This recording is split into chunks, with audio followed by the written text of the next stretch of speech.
Thanos नहीं है ना, या फिर आयरन मैन नहीं है। पिछले वाले जो कोरोना टाइम हमारा निकल गया 2019 से लेकर 2021 तक वापस नहीं ला सकते।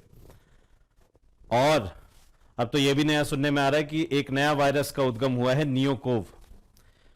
आइए इस वीडियो में हम लोग जानेंगे कि नियोकोव क्या है, कोरोना वायरस क्या है, एंड नियोकोव को लेके जो बहुत सारी एक हाइप क्रिएट हुई है वो क्या है, और क्या हमें इस वायरस से डरना चाहिए या नहीं डरना चाहिए। इन सब के बारे में हम लोग बहुत ही ज्यादा डिटेल में बात करेंगे। तो मैं वरुण सिंह स्वागत करता हूं आप लोगों का आपके अपने चैनल आईएएस विजन में। तो चलिए शुरू करते हैं। तो सबसे पहले मैं आपको बता दूं कि कोरोना वायरस जो कहा जाता है वो एक फैमिली है वायरसेस की। ऐसा नहीं है कि कोरोना वायरस ये जो अभी हम लोग सफर कर रहे हैं जिससे वही कोरोना वायरस है, नहीं, ये फैमिली है एक। ऐसा मान लीजिए एक बहुत बड़ी फैमिली है, उनमें से एक ये परेशान करने वाला वायरस है जिसे आप कोविड-19 कहें या SARS-CoV-2 कहें तो ज्यादा बेटर होगा। अब ये सब नाम कैसे पढ़ते हैं, क्या कोरोना निकला है, एक शब्द है ग्रीक शब्द कोरोना से, जिसका मतलब होता है ज्यूल, ताज। तो आपने देखा भी होगा कि इनके स्पाइक प्रोटीन जैसा स्ट्रक्चर होता है इनके ऊपर, वायरसेस के ऊपर। तो ये ताज, मुकुट, वहीं से कोरोना फैमिली है, ये कोरोना वायरस की फैमिली है। कोरोना वायरसेस मूलतः चार प्रकार के देखे जाते हैं, अल्फा, बीटा, डेल्टा, गामा। तो आप सोचेंगे कि अल्फा, बीटा, डेल्टा, गामा तो ये अभी हम लोगों ने जो लहरों में देखा और फिर अभी ये ओमिक्रॉन आया था, अपडेट हो गया वायरस। तो जी नहीं, ऐसा कुछ भी नहीं है। ये वो वेरिएंट्स थे, ये टाइप है, ब्रॉड क्लासिफिकेशन है, जिनमें से जो अल्फा और बीटा टाइप के कोरोना वायरसेस की फैमिली है, इनमें जो वायरस होते हैं वो मैमल्स और ह्यूमंस में को इन्फेक्ट करते हैं। यानी इनका इन्फेक्शन मैमल्स और ह्यूमंस में रहता है। कौन से? अल्फा और बीटा। और गामा डेल्टा है वो बर्ड्स को इन्फेक्ट करते हैं। मैमल्स एंड ह्यूमंस जैसे कि बात की जाए, बैट्स, तो बैट्स, अब कहानी तो ऐसी ही है कि वुहान में वायरोलॉजी लैब से या तो एस्केप हुआ, या चाइनीज लोगों का आपको पता ही है कि कुछ भी मार के खा जाते हैं, है ना। और कुछ नहीं मिला, बेचारे चमगादड़ बैठा था, किसी दिन किसी ने डिसाइड किया कि आओ चलो आज चमगादड़ का सूप पीते हैं।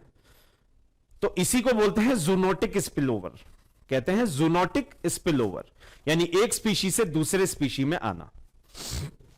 और ऐसा नहीं है कि ये कोविड से हम लोग कोरोना वायरस की फैमिली से हम लोग रिसेंटली परेशान हुए हैं, ऐसा कुछ भी नहीं है।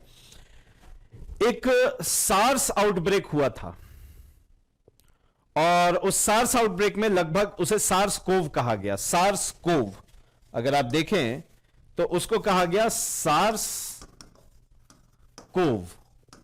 अब सार्स का मतलब है severe and acute respiratory syndrome, CoV का मतलब है कोरोना वायरस।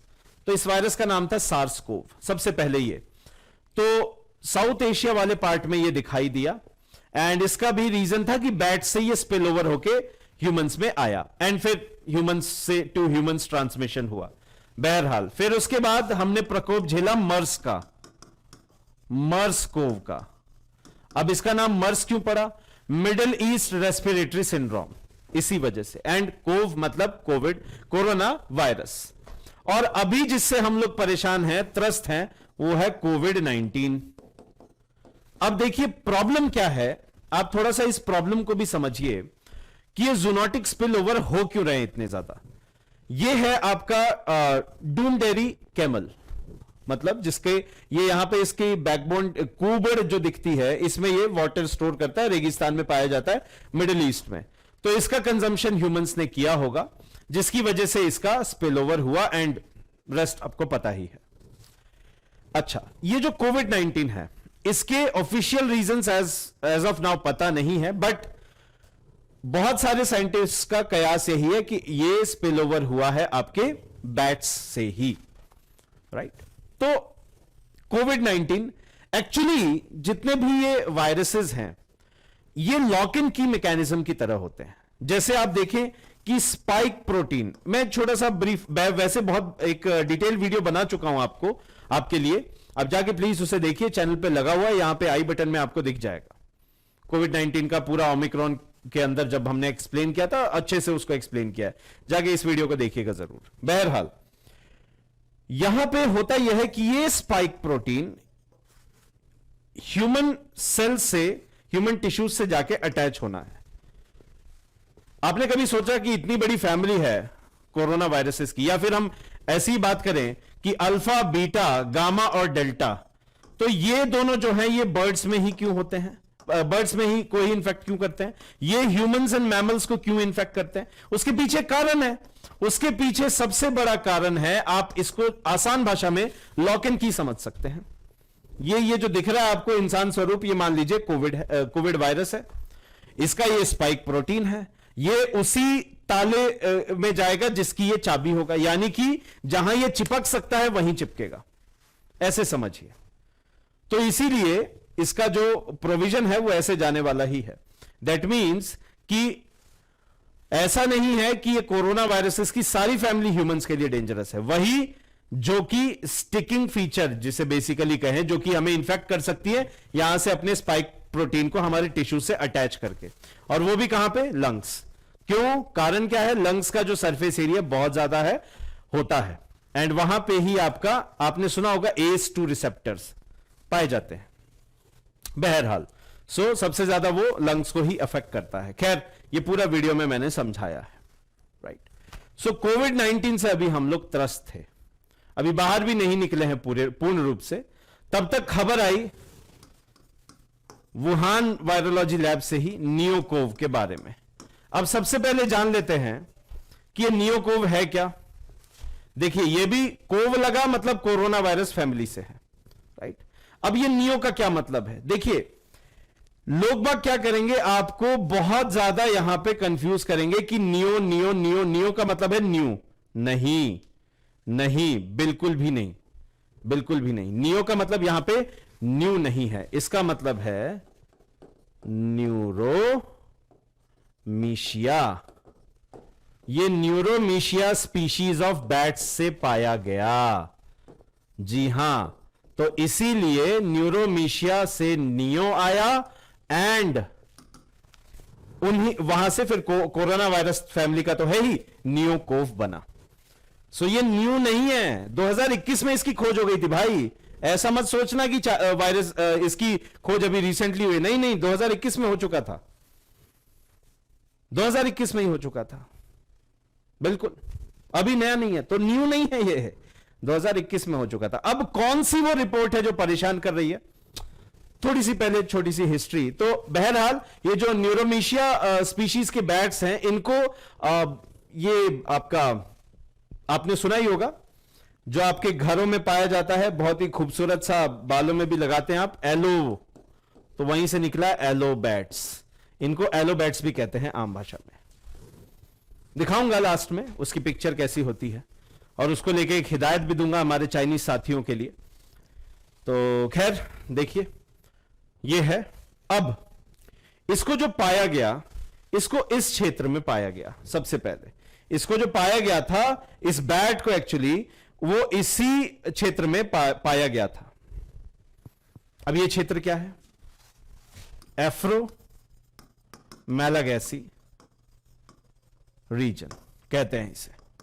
तो ये एफ्रो मैलागैसी रीजन में सबसे पहले पाया गया था, वहां से ये है।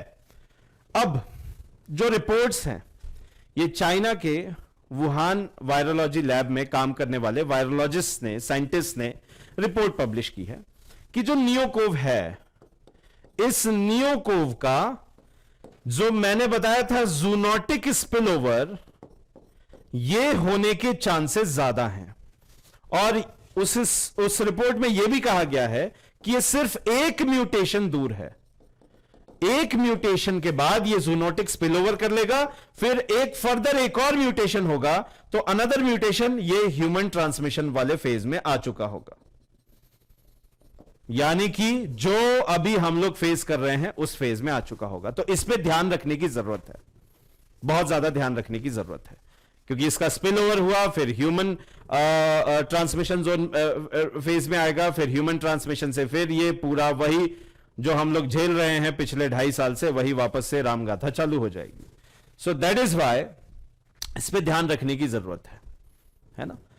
और रिपोर्ट में यह भी है कि 1 in every 3, लेकिन ये न्यूएंस रिपोर्ट है, इसको और ज्यादा एक्सपर्ट सुपरविजन की जरूरत है। तो ऐसे डरने की जरूरत नहीं है। आई मीन खतरा है ऑफ कोर्स, लेकिन इसका मतलब ये नहीं है कि पैनिक होके एकदम और जो होता है ना कि फेक न्यूज स्प्रेडिंग, वो बच जाए। ये वीडियो का कारण यही था। एक तो देखिए सबसे बड़ी फेक न्यूज, जहां नियो लग जाए, नया नया नहीं है भाई, स्पीशीज का नाम है, वहां से उठाया, नेरोमीशिया बैट्स, उनसे निकला। So that is why NeoCoV. उसके अलावा CoV, corona virus family, Wuhan Chinese scientist ने दिया तो वही फैला रहे। अरे नहीं, वुहान में वायरोलॉजी लैब है ना। हां, कोविड-19 का ओरिजिन वहां से, तो आप बोलिए कोविड-19 को चाइनीज वायरस, वुहान वायरस, ठीक है, लेकिन इसका ओरिजिन वहां नहीं है ना। और इन्होंने तो ये रिपोर्ट पब्लिश की है कि ये एक म्यूटेशन दूर है जूनोटिक स्पिलओवर, फिर उसके बाद ह्यूमन ट्रांसमिशन से भी एक म्यूटेशन, मतलब 2 म्यूटेशन बाद ये आ जाएगा उस डोमेन में। सो ये कंसर्न्ड वायरस है, इस पे हमें ध्यान रखना होगा, दैट इज वाई। उसके अलावा ऐसा किया क्यों जाता है, बार बार ये वायरस क्यों नजर आ रहे हैं, क्यों हम लोग जूनोटिक स्पिलओवर, बहरहाल इसको देख लीजिए। न्यूरोमीशिया बैट इसी को कहा जाता है। देखने में कितना क्यूट सा है नहीं, और है कितना खतरनाक। एंड मेरी हाथ जोड़ के रिक्वेस्ट है मेरे चाइनीज फ्रेंड्स से, शायद मेरी अंग्रेजी समझ में ना आए, गूगल ट्रांसलेट आप ऑन कर लेना प्लीज। मेरी हिंदी समझ में ना आए तो अंग्रेजी में समझ लेना, और वो भी ना समझ में आए तो हिंदी टू चाइनीज कर लेना। इसे खाना मत यार, इसे मत खा लेना, खाओगे फिर गड़बड़ हो जाएगी, फिर हम झेलेंगे, है ना। So please don't eat it. And मेरे जो विद्यार्थी हैं या फिर जितने भी लोग हैं जो देख रहे हैं, उनके कोई चाइनीज मित्र हो, उनको प्लीज ये बात पहुंचा दे, इसको खाना मत, please don't eat it, stop eating it please, don't eat it. कितना क्यूट सा है बच्चा सा, है कि नहीं। एनीवेज, सो ये जो बैट है यही है न्यूरोमीशिया बैट्स, और इन्हीं में पाया जाता है वो NeoCoV, that is why NeoCoV. बहरहाल बिल गेट्स ने भी कहा कि अब आने वाले समय में बहुत सारे पैंडेमिक्स हमें झेलने पड़ेंगे। उसके पीछे कारण है, बहुत सिंपल सा लॉजिक है। जो ह्यूमन एनक्रोचमेंट चल रहा है डेवलपमेंट के नाम पे, हमारा इंटरेक्शन वाइल्ड लाइफ से ज्यादा हो रहा है। कारण क्या है कि हम लोग जब उनका घर पे कब्जा करेंगे, जो जंगल हैं, तो ऑब्वियसली इंटरेक्शन होगा, तो वो फिर वायरसेस का भी जूनोटिक स्पिलओवर होने का चांसेस बढ़ जाता है। सो ये कुछ रीजंस हैं, इन पे ध्यान देना ही पड़ेगा, अदरवाइज फ्यूचर फिर ऐसे ही पेंडेमिक से जूझना होगा। और वर्ल्ड लीडर्स जो है एक बहुत ही अर्जेंट मीटअप भी के लिए भी कॉल कर रहे हैं यूनाइटेड नेशंस के लिए, ताकि आने वाले फ्यूचर के लिए जो पैंडेमिक रेडी प्रोटोकॉल्स हैं, जो सिचुएशंस हैं, उस पे एक जिसपे स्टेप्स लिए जा सके, वैसा एक प्रोटोकॉल या सेट ऑफ प्रोसीजर्स बनाया जा सके, ताकि जो पिछली बार हुआ वो ना हो। सो आशा करता हूं आपको ये वीडियो पसंद आया हो, इसको प्लीज शेयर कीजिए जितना हो सके। और नुआंस अभी ये वायरस रिपोर्ट है, और जैसे जैसे इसके बारे में और पता चलेगा मैं जरूर इस पे वीडियोस बनाता रहूंगा। मिलते हैं, तब तक के लिए जय हिंद, जय भारत, वंदे मातरम।